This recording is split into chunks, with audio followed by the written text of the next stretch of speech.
Welcome to the Alcohol Tipping Point podcast. I'm your host, Deb Maisner. I'm a registered nurse, health coach, and alcohol-free badass. I have found that there's more than one way to address drinking. If you've ever asked yourself if drinking is taking more than it's giving, or if you've found that you're drinking more than usual, you may have reached your own alcohol tipping point. The Alcohol Tipping Point is a podcast for you to find tips, tools, and thoughts to change your drinking. Whether you're ready to quit forever or a week, this is the place for you. You are not stuck and you can change. Let's get started. Hello, and thank you for listening to this special episode of Alcohol Tipping Point with my brother. My brother Chris is back on the show. He was here in May of 2022, episode 59, sharing and celebrating his 1 year alcohol-free year anniversary. And I got to spend time with him recently for my niece's graduation. He came into town, into Boise, Idaho, where I live, and we were celebrating his 2-year alcohol-free anniversary. So I wanted to record an episode with him while he was here and just have a conversation about how did year 2 go? What was it like? How is it different? And what has life been like so far? And so I was really grateful to have him here to do that in the studio. That was back in May, and now I'm finally getting this out to you all to celebrate my brother Chris. And I also just wanted to add, it was funny because when we were celebrating my niece's graduation, there's different parties and drinking and whatnot. I remember one of our family members just looking at us both like, "So you both don't drink, huh? Interesting." And Chris and I just kind of looked at each other and chuckled and then said something like, "Yeah, we got out of the matrix." Because it does feel like getting out of the matrix, getting out of the drinking culture, waking up to reality when you remove alcohol. Anywho, I just wanted to share that, and I wanted to share this conversation with my brother who means so much to me. He's been so supportive on my journey. We've been supporting each other for years now, so I hope you enjoy it. Okay, I'm gonna start recording. Welcome back, Chris. Hello. I am so glad you're here. We're doing this in person. So Chris is back, my brother Chris, and we are celebrating 2 years alcohol-free. 2 years. Yeah, so I Jeez. just wanted to take time to record and catch up on how life is going for you, what it has been like these last couple years, especially this last year of not drinking, and what you see going forward in your journey, your alcohol-free journey. Well, there was a big difference between year 1 and year 2. I would say the biggest difference is year 1 was pretty on task. Every day was a choice not to drink. So effortless effort was more effort. And then as year 2 was coming by, I was like, oh, this is becoming a little easier. And I was able to focus more on really just who I am. For not Chris sober, but just, hey, this is who I am. These are things I want to do. And so more focusing on who I really am versus focusing on just sober Chris. Yeah, I think that's such a good point because I feel like that first year is so day to day, especially the first couple weeks, the first couple months. It's really, it can be moment to moment, day by day, and then you start to get momentum, and then you start not thinking about it so much, and then you stop counting days. It's almost like when you have a newborn, where you're counting the first days, you're measuring your newborn by months, oh, my baby's 18 months or whatever. And I feel like with sobriety or just not drinking, it's kind of the same thing. And it is sort of like a rebirth of yourself too. It is. And we bring this up, and I was thinking about this just the other day, was looking back, I do kind of miss some of those sessions that I had, some of those struggle sessions that I had. Just going to the gym, going man, this is I am feeling it.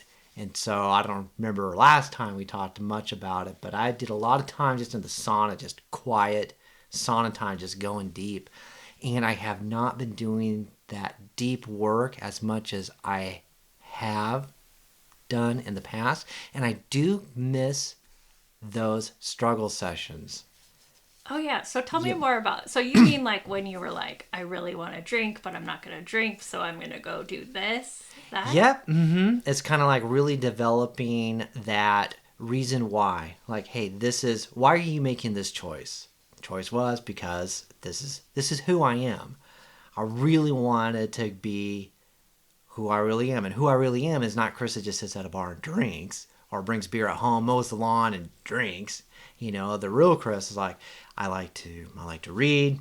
I want to get back into riding motorcycles, being outdoors more. I'm, building my business, just physical working out, having like real training versus just working out.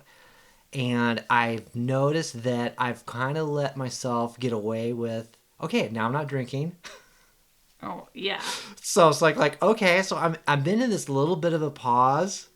Like I've kind of been in my little rowboat and I've been going up the current pretty steadily. And now I've put those oars in the boat and I've looked around and I'm like, okay, I'm at a much better spot now. There's some quiet, there's some introspection, but also I know it's like, you know what? We need to do another sesh. Oh. We need to put the oar back into the water here. There's more to do. I really do believe that we are we're much more capable than we probably think that we are. And I also think that we're much more human than we really are. We're really pretty deep. And every time you go deep, there's a whole nother layer. I There's like your analogy because it does make me think like those beginning stages of not drinking are like going through the rapids and it's kind of exciting for lack of a better word. It kind of It's is. challenging, like Oh, you yeah. said. Yeah. And then you get through that and there is kind of this calm and it's like what's next? Yeah. It's not next like, oh, geez, this is disappointing. But it's like, all right, deep breath here. Okay, more work. And I'm ready for it. Do I know what it is? I really don't. Which is Yeah. pretty exciting too. And it's like what is this next stage going to look like? Yeah. So if you say like year 2 of not drinking is like the rapids, or no, that'd be year 1. Yeah, Year year 1, one is rapids. year 2 is We've slowed down a little bit here. I mean, it doesn't happen just like right on that day, like oh, click, yeah, done. yeah. But it's definitely kind of slowed down. And now year 3 And is now year three, I'm like okay. Now when we put these oars back in the water here, we're really, you've learned a lot more about who you are, and there's still a lot of uncertainty out there, which I'm really comfortable. I shouldn't say I'm really comfortable with it, but I'm more comfortable with it. And it's like more purposeful. yeah, okay, so we were at a commencement. So we were just down here for our niece's graduation from VSU. And at commencement, just kind of, okay, kind of reflecting on my own life and these kids and what they got going for them too. And a lot of people say, oh, I just want them to be happy. And I was like, geez, I don't know if I want to just be happy. And no commencement person said that, by the way, but it's just a trope that gets thrown out there. So I thought about it. I thought, you know what? I'm really wishing for it to be meaningful. I really hope that these kids have meaningful lives. You're going to have struggle. You're going to have ups and you're going to have downs. Some of you out there, you're just going to get flat out just punched right in the nose. Everybody, like Mike Tyson says, everybody has a plan until they get punched in the face. And sometime life will do that to you. And it's, boy, looking back, those times where I have been punched just squarely in the face, it has made a meaningful life to struggle through that. And I'd hate for now just to be coasting. So Yeah, no, I get what you're saying because and I think this is what makes you so reflective at these different milestones, like 2 years not drinking, having gone through a struggle. Now, in the midst of it, at the time, it's painful, just like right. punch in the face is Sure. painful. Yeah. But then you realize, like, oh my God, like I've learned so much and I've grown so much, Mm-hmm. and that has been worth it. Yeah. And so then it makes you more confident and more like you're actively seeking ways to grow and put yourself out there and maybe even fail in a different way. Yeah. But at least you're like trying. Yeah. So I figure I've got kind of like a milestone date coming up in my own. So I'm 49 going on 50. That's how the math works for everybody. Right? But I figured like, okay, looking back, I wish I would have taken more risks when I was younger and did Oh. more. It's Yeah. kind of like, I kind of took the safe way out on some areas. Like, I just need a job. Like, that's pretty steady, right? And now I'm thinking like, oh, you know what? I can do that now. I can take a lot of risks now. I don't have a big horizon ahead of me, but I figure I got another solid 25 years. I mean, there's a lot of things that could go wrong. Health could, just a myriad of life could be thrown my way. But I'm putting down like, hey, I've got 25 years where I'm really going to go after it. So now I really want to now take some pretty big risks. Like what? I don't know. I'm not going to like leave my wife and have a midlife crisis. Not that kind of risky stuff. Or go That's true. Skype. You are turning 50. You know what? It feels like, okay, not drinking, getting sober is Uh-huh. like the new midlife crisis turnaround. Boom. I'm all about it. Work around in a healthy way. Yeah. Yeah. I not like physical stuff. Like, okay, I do want to get more physical. When I say physical, I do want to get, continue to be better in shape Yeah. and do more stuff outdoor. I do enjoy getting the outdoors, those kind of challenges. I don't need to be cold. Okay. I don't need to sleep in the mud. Are you not into the whole ice bath thing? I'm not against it. I'm just talking about just like going out and like people Yeah. like, do I need to run an Ironman? No, I don't need those kind of things. I really don't need to do. But I want to get back into traveling again. And I want to get back into being involved in people's lives again. So remember after college, I was a missionary for a year. It Yeah. was very impactful. And now I've got a career where I'm able to kind of have that on step where I can take some time away from it. And I really want to, and I'm team, me and my wife are just like thicker than thieves now. And so she's more woo weird than I am. in some ways and in a Yeah. lot of ways. But we're looking at doing some, let's just be real, like, hey man, sky's the limit on what we can do. So how do I get from where I'm at from here to there? 100% don't know. But one thing that I do want to do is get back into journaling, which I used to do a lot more of. And so when I say I kind of put the oars back in the boat, that's one thing that I put back in the boat is the oars. Yeah. So that was something you care, from the early days of not drinking. Like you're like, that was a good tool. I would go back to that. Yeah. Mm-hmm. Hundo. Definitely. Oh, I'm curious what do you call yourself? Because if you're Calls talking to myself. someone new and you're like, are you just like, I don't drink or I'm sober or I'm It's not my lead off, like if I go somewhere. Okay, so we had taxis and got over. We all met up at a little brewery. It's actually a pretty big space. It's actually a pretty big brewery. And, I was like, hey, do you have any non-alcoholic drinks? I'm just the guy that's not drinking. yeah. There was like, oh, you know what? I don't have to tell the whole story because guess what? They don't care. Yeah, I think I mean, the that's lady so coming in cool. with Yeah. taking my order, she's not like, really, could you just tell me? Give me a breakdown of your life. Why are you not drinking? Well, I think that's such a good point. Like we don't have to call ourselves anything. We can just say, I don't drink. Right. Period. Yeah, exactly. And it doesn't have to come with a label or Yeah, mean anything. right. Yeah. If I wanted to be known by anything, I'd like to be known by like, hey, that guy, like I met with him. He's actually a real person. You could actually really talk to him. He's a CPA that you can actually talk to. Yeah. Are those rare? Not always, not a little bit. I mean, a lot of CP, it can be because it's a profession where you kind of burn yourself out in during tax season, and then a lot of people are like, I'm gonna go and I want to make partner, and I don't want to work all these hours, have my health just disappear. But when I'm not at the office, I'll go on vacation. On those vacations, I want to just drink. Well, you had also said before you were really kind of grinding it out work wise, and drinking was kind of like your escape, and then you had a health scare, and that was one of the turning points to get you to quit drinking. Is that Yeah. true? Mm-hmm. Yes and no. And here's why it's yes and no. Yes, it was a health scare. So my small intestine, very at the top, just kind of collapsed on itself. And they had to go in and take out all of my intestines.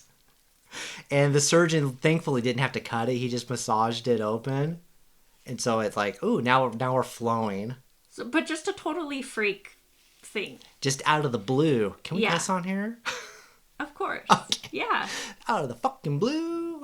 Yeah. Anyway, but so yeah, just out of the blue, it just happened, and I was like, oh man. And I remember I was like just puking all the time, and green bile was coming up, and I was like, oh, I shouldn't have ate that cookie. It had green frosting on it, and my wife was like, you're going to the emergency care right now. That is not from a cookie. How long have you been sick? Like for days. And so I was Yeah. weighing like 180, and I think after I got done with that, I was 150. So I lost like 30 pounds. And when I was recouping afterwards, one of my first thoughts was, I wonder when I can start drinking again. Mm-hmm. And I kind of had a little red flag. I kind of made a little check in there. I was like, dude, well, what? I don't know, man. That might not be the healthiest thing.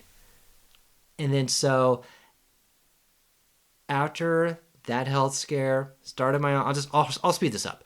After the health scare, went out and I thought, and my friend Ben, we've worked together.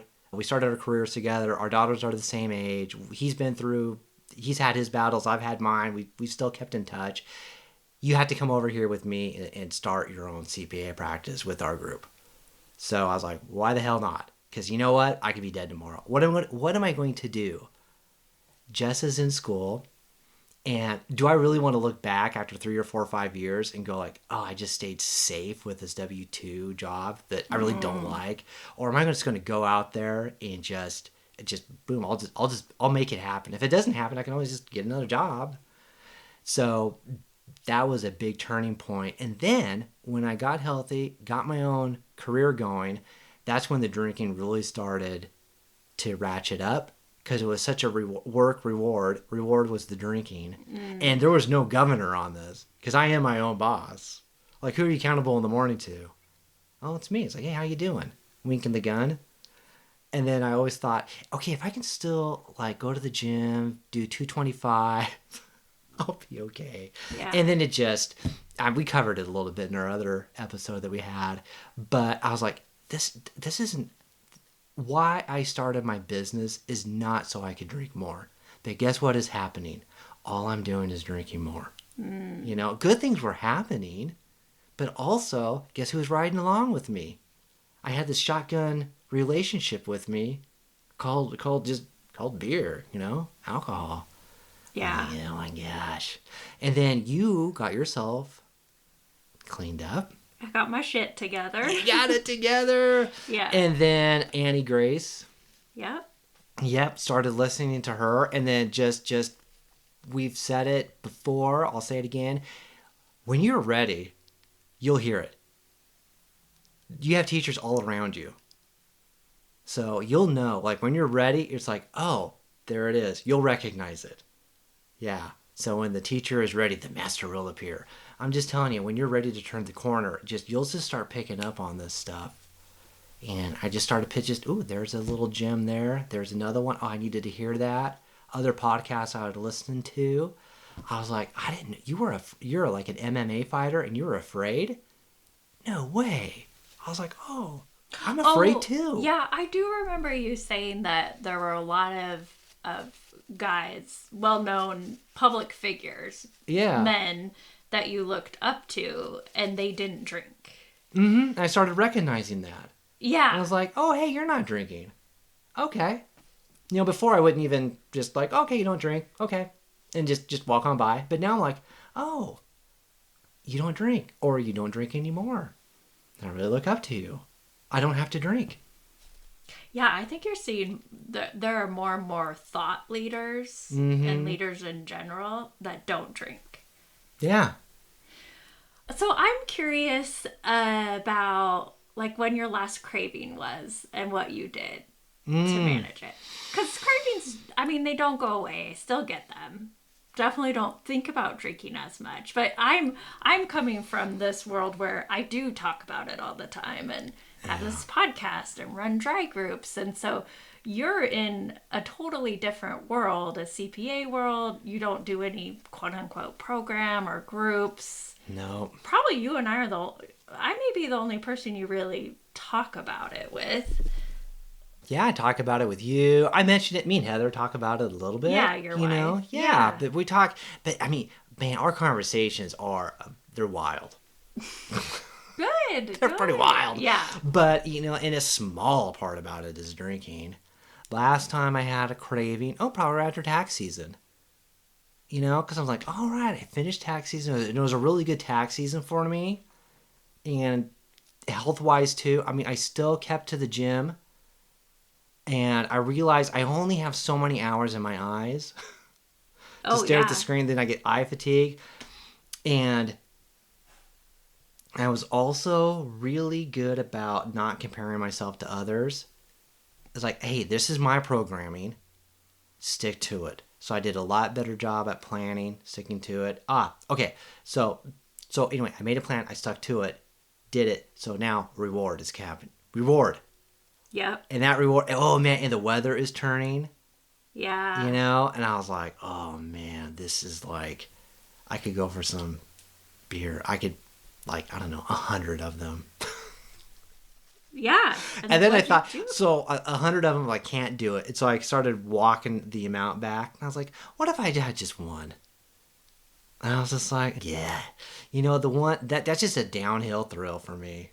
It would just, no, and it's no really longer on my programming. So, remember we talked about the oh shit bar?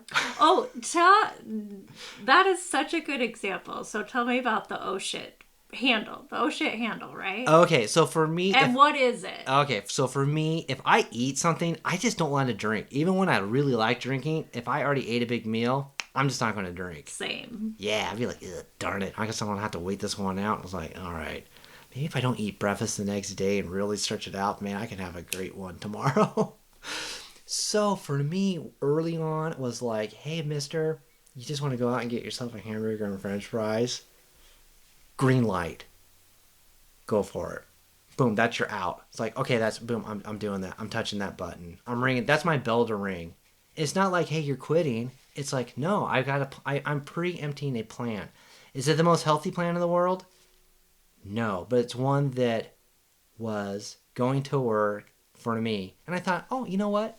And then when I'm done with this set, I'll have a different escape plan. Yeah. But it won't have to be necessarily related to food or we can start modulating and correcting these things.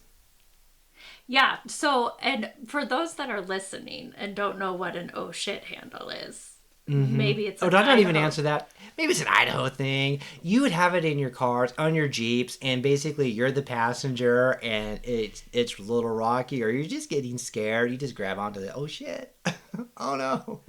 Yes, and I just loved how you said, like, I just had to find another oh shit handle, like something to turn to hang on to when Yeah. I was like really riding a Mm-hmm. craving or that rough period. Yeah.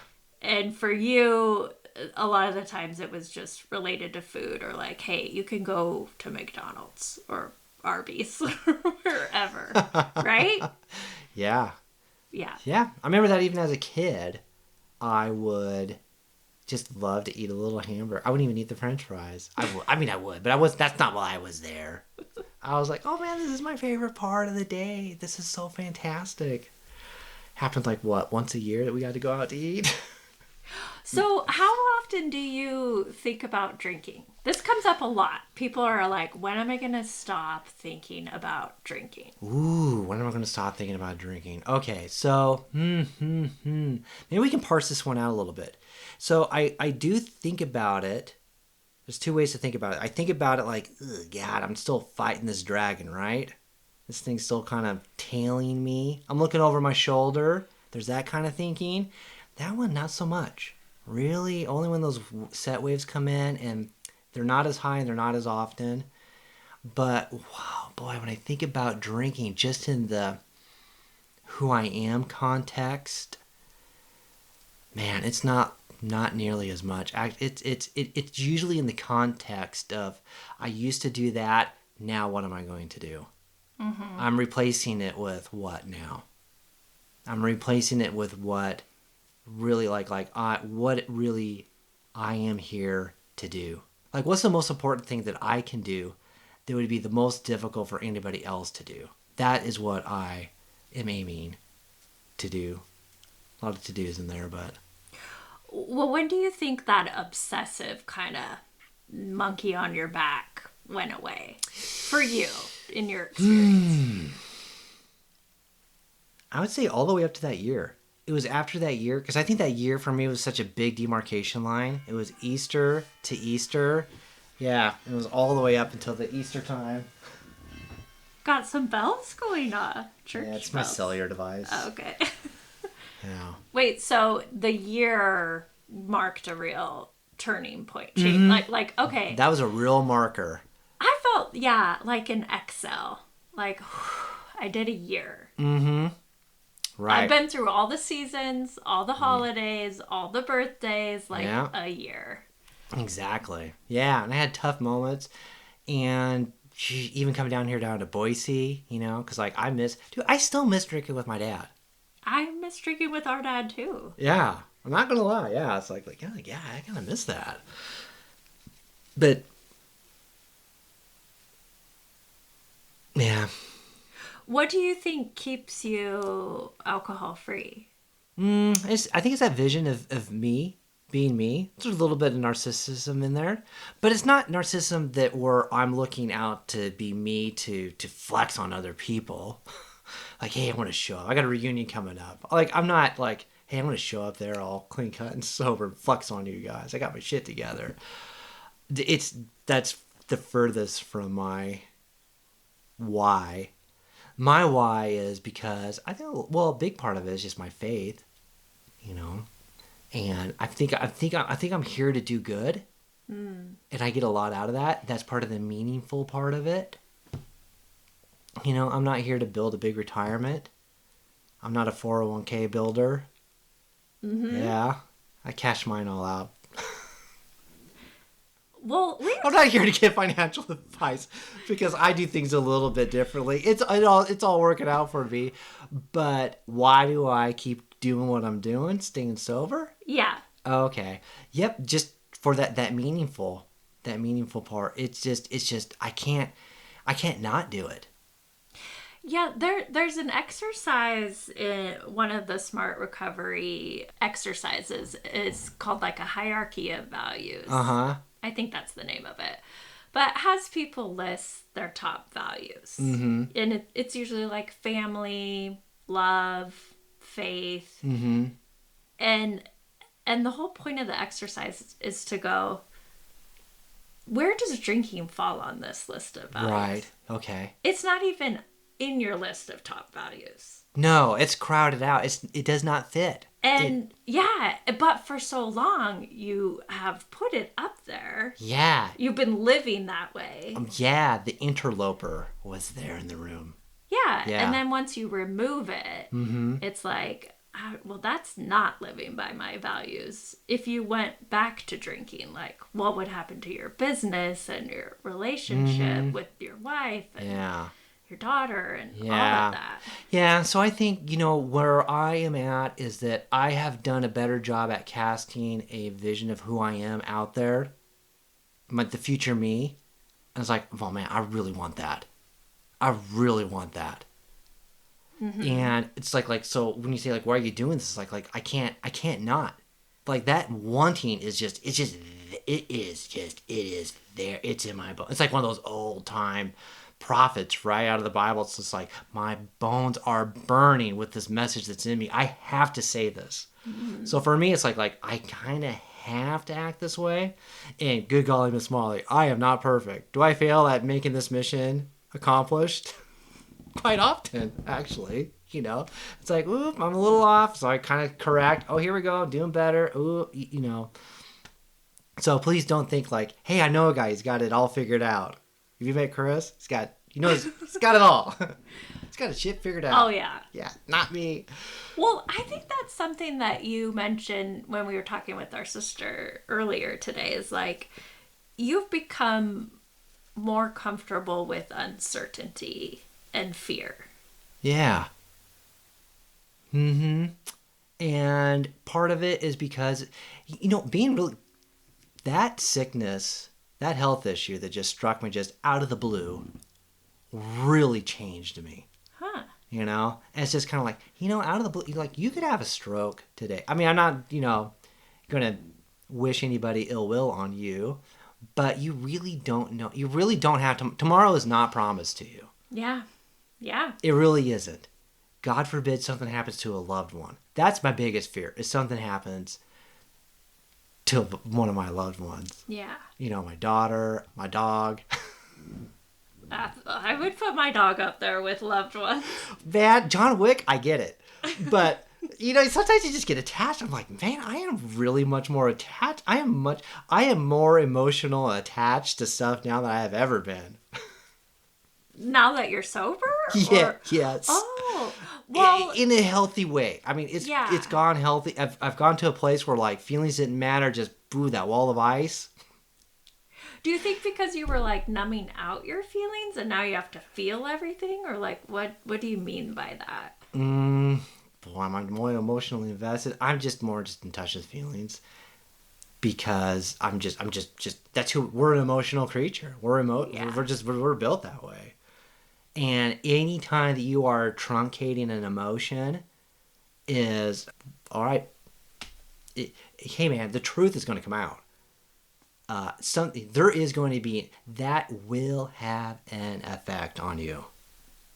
And what blew me away in some of my early counseling is when I was told, like, hey, your feelings are 100% right. Like, what? Like, that feeling that you have, that's a real feeling. Oh, okay. I mean, you may misinterpret it or misplace it or just have a wildly wrong reason of why you're feeling this way. But if you're feeling anger, 100%, that is associated with something. It didn't. Your body did not just make that up. Mm-hmm. Where back in some very religious programming would say like, faith is not a feeling, so your feelings do not count. Oh, that's Faith, interesting. yeah, faith is really, dude. I believe in faith, and also you can get these things ass backwards, right? Yeah. And one of the ways that religion gets it backwards is through that programming. Like, oh, hey, there's no room for feelings here because faith is not a feeling. That's You don't interesting. need that. Yeah. Yeah. And I was like, oh, really? So anyway, that programming really left me broken. Yeah, so you had to like kind of relearn a lot and just like legit feel your feelings. Yeah. Oh, yeah. And I remember the first time I started opening up, I was somebody was retiring from my old firm. And I was like, I was just crying. I was like, oh, what is going on? This is not the appropriate response. This is too much. And so my feelings of empathy was going way too high. And my feelings of anger was also, I was like, why am I so angry? Wait, was this your first year getting sober? No, this wasn't the first year getting sober. This was just getting healthy because I was Oh, just in so general. broken in Okay, general because got it. I was broken, my marriage was broken. It's like we needed some real counseling. Got it. Religious counseling, which just led to more brokenness. But the real counseling, it just cracked open my it cracked me open. Yeah. It broke me in a good way. And when I learned that feelings are always right, I was like, there you go. I heard there's an old manual from World War II. And they talked about feelings, and I was like, oh, I wonder where they're going to go with this. They did not talk about truncating those feelings and shutting them down. They talked about acknowledging. This is World War II, Army manual. Those feelings are useful. You need to understand where they're coming from and why, and use them. There was only one that they had on there that was like, you have to take care of this immediately, and that was hate. You can have anger. They made a difference between hate and anger. You cannot handle hate. You cannot have hate. Interesting. You need to deal with that right away. I just think this, like, emotional health and well-being, it's so huge, especially, when you start to change your relationship with drinking, when you start to feel all your feelings, like, all of them. Right. And like you said, they all are important. They all are messengers, and don't, like, try to tamp them down, truncate them, like, allow them. Because no feeling is final. No, it's your... Oh my gosh. What we were talking about the other day. Doesn't it always come back to this? Oh, identity. Yeah. Right. And in who you are. And a big part of who you are. You got your physical, your spiritual, your mind, your body. And a big part of who you are is your feelings. Yeah. And it's important to talk about your feelings. Yeah, thank you for bringing that so up. much here, but a real man is like a warrior. I don't know. It's kind of like a warrior poet. I mean, real. So we're the X generation, right? Gen X. Yeah. Right, and then so we also great documentary. You haven't seen it out there. Bigger, Bigger, Faster, Stronger, by Chris. Oh, what's his last name? Chris. But essentially, he's talking about the steroid journey. This is primarily for men. The movies that we grew up with, Arnold Schwarzenegger. I mean, it was the masculinity that was presented to us during the 80s was pretty shallow. Well, yeah. It was Arnold Schwarzenegger. Yeah. Just think of him as your archetype. Okay, in Predator, in Commando, he pretty much nailed it, though, in Conan the Barbarian. Nothing wrong with that movie, but the whole toxic masculinity and all of that goes along with it. Yeah, and just even also just how they had their relationship with their women. I want to dominate my women. I think I didn't pick that up. Yeah, because I was just like, I'm just so scared of all that. So domination on my side of the ledger, that was not happening. But was it promoted in the movies? Yes. Yeah. I think we're getting sidetracked, but 100%. Bring us back. Wait, what are we? We're talking about the car around. Yeah, we're talking about us, feelings, being a person. What is driving you now? You're doing the work. You're quicking. I did want to bring up about something you had said today. Also, besides like being okay with uncertainty, like being comfortable with it. Yeah. You had mentioned that you were okay, like, I'm going to work till I can't work anymore. Till I'm dead. Well, yeah, why not? Yeah. And feeling, like, okay with it. And it brought something up with me and with our sister, because so many people are just striving to be happy when they get to the next thing. So, like, when I graduate, then I'll be happy. Then I can rest. Sure. When I get married, when I have kids, then I'll be happy. Then till the next thing. And then, like, with Becky, it's like, well, when I retire, then I'll rest. Then I can be happy. Then I can spend money. And you seem to be more like, right now, I'm going to be happy. Because you've said, like, I'm not waiting to retire, because I'm not even putting that on my radar, because I'm okay and I accept that I'm going to be working till I'm dead and I want to. So it's like you're not waiting for the next thing to rest or be happy or feel okay. Right. And I'm not saying that I don't have savings or I'm not planning on investing. No, I know. So let's not get it twisted. But, but I am not. There's so many people, especially if you're in the world, if you're a W-2 employee, I'm telling you what you're going to get. Just, this is the mantra. Invest in your 401k. and work really hard for us. And then you're going to retire. And so it's like, oh, okay, cool. I want to do that. I'm a CPA. Do you know how many clients I have where that's worked out for them? I don't have any. Well, I'm not a perfect sample size of everybody that I got here, but I'm yeah. telling you, you're going to want to have more in your life than just being a W-2 employee and just doing your 401k. And then you're going to retire when you're 65 and you're going to have this mountain of money. I'm just telling you, statistically, like, look, there's a difference between being a person and then talking about a population. I'm talking about a population now. That population, it's not going to happen. And I don't want somebody to be a wage slave for their life and then now I'm going to be happy. It's like you are here to live every day. You know, am I going to work as many hours as I work now as I progress in age? No. But thankfully I'm in a profession where I can change the dial up and down, Yeah, you yeah. know. So when I say I'm going to work, I'm not a bricklayer. So True. if people want to know like how's he going to work when he's 75? Well, you know, I'm not laying brick.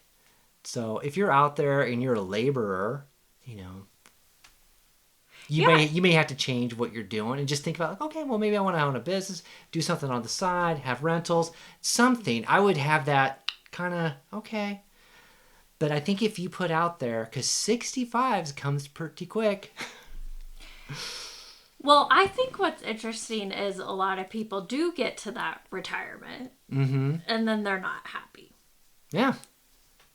And then maybe they decide, like, or they find themselves drinking more than they used to. Yeah. And then they decide, like, I Right. really need to unwind this habit. Yeah. And then all the other stuff that comes along with it. Mm-hmm. So I guess that's kind of a multi-layer thing. But the main thing that sticks out to me with that statement, besides the financial aspect of it, Okay. Yeah, fair enough. is just like, how can you be comfortable now and be okay now with what you have, Yeah. because the future isn't guaranteed. Right. Yeah. You know, so I'll tell you, I'm not total hands off the ship. I do have a budget. I do give. I Yeah. think that helps a lot. I talk with my wife. We're on board on this Yeah. together. And also, I'm just telling you, you know, part of it's just me. It's just like, I'm comfortable with like, you know what, tomorrow they could just, I don't know I could get wiped out tomorrow. But now I feel like, okay, you know what? I'll just rebuild again. I'm really more optimistic than I have ever been. The world is going crazy. I'm still very optimistic. Mm-hmm. Yeah. Let's bring it back to drinking and your journey. Okay. Yeah. Well, what advice do you have to someone who's listening and they're struggling with their drinking? And they're struggling with their drinking. Here you are, 2 years. You have perspective. I will say that you can do it. You can do it. You might have told yourself that you can't do it. This is too hard. I'm trying to think of like kind of like self-talk that you get when you are struggling. This isn't for me. Why do other people get to have successes and I don't? You can. You can. You can be successful. And also, I tried a lot and failed a lot in quitting. Quitting is a skill. You have to try over and over again. When I quit Copenhagen, I had to try over and over and over again. I still crave Copenhagen. Not Yeah, as much. that's the chew. Yeah, of course it is. Yeah. Yeah. So if you're out there struggling, I'm here to tell you that you can do it. You are important. You matter. It's important for you to do it. And if you say, oh, nobody's going to care if I drink or don't drink, bollocks. Bollocks. We are all so interconnected to each other. It matters to you, and I'm telling you, there's people around you. It'll matter to them too. That's awesome. Thank you. And thank you. congratulations. I'm so proud of you. I'm proud of you. Like having you along for this journey and Yeah. just going for the ride together. Yeah. So thank you. All right. Thank you. Thank you so much for listening to this episode of the Alcohol Tipping Point podcast. Please share and review the show so you can help other people too. I want you to know I'm always here for you, so please reach out and talk to me on Instagram at Alcohol Tipping Point and check out my website, alcoholtippingpoint.com, for free resources and help. No matter where you are on your drinking journey, I want to encourage you to just keep practicing, keep going. I promise you are not alone and you are worth it. Every day you practice not drinking is a day you can learn from. I hope you can use these tips we talked about for the rest of your week, and until then, talk to you next time.